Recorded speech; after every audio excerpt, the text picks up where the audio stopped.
வெற்றி வாகை சூடி பகைவர்களை வேட்டையாடி ஒரு புதிய ராஜ்யத்தை உருவாக்கி அதை சுமார் 300 ஆண்டுகளுக்கும் மேலாக உலகமே வியக்கும் வண்ணம் ஆண்டு அனுபவித்து மக்களை பாதுகாத்து வந்த விஜயநகர பேரரசுக்கு பயணித்துக் கொண்டிருக்கிறோம்.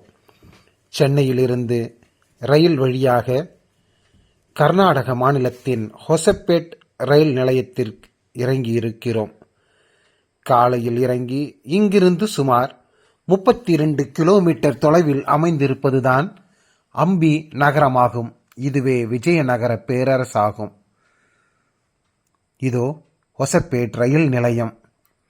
அழகாக அதிகம் ஆள் நடமாட்டமில்லாத தூய்மையாக பராமரிக்கப்படும் ஓர் அருமையான ரயில் நிலையம்தான் இது. கர்நாடக மாநிலத்தில் அமைந்திருக்கிறது. விஜயநகர மாவட்டத்தில் இறங்கி இதோ ஹொசப்பேட் ரயில் நிலையம். காலையில் இங்கிருந்து மெல்ல மெல்ல நமது பயணத்தை தொடங்குகிறோம். நாள்தோறும் நாம் சந்தித்து கொண்டிருக்கும் பயணங்களில் ஆலய தரிசனங்களை தவிர்த்து இதுபோன்று வரலாற்று புராதன இடங்களையும் பார்த்து கொண்டிருக்கிறோம். சூரியன் வழிகாட்ட நமக்காக புலர்ந்து கொண்டிருக்கிறான். வானம் வர்ணஜாலம் காட்டி மின்விளக்குகள் அணைக்கும் நேரத்தில் சூரியன் நமக்காக சுடரொளி விட்டு வானத்தில் வெளிவரும் வேளையில் நாம் ஹொசப்பேட் ரயில் நிலையத்தில் இறங்கி இருக்கிறோம். இங்கே ஓர் ஆட்டோ டிரைவரை சந்திக்கிறோம். அவர் அன்புடன் வரவேற்று அவரே நமக்கு வழிகாட்டி இதோ இந்த டீ கடையில் நமக்கான தேநீர் மிகச் சுவையாக கிடைக்கும், நீங்கள் அருந்தி பாருங்கள் என்று அன்போடு கேட்கிறார்.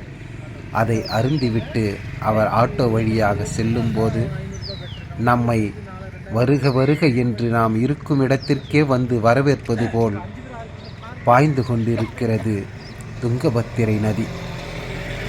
எப்போதும் தூங்காமல் இரவும் பகலுமாக எப்போதும் வற்றாமல் எல்லா காலங்களுமாக இந்த துங்கபத்திரை நதி பாய்ந்து கொண்டே இருக்கிறது.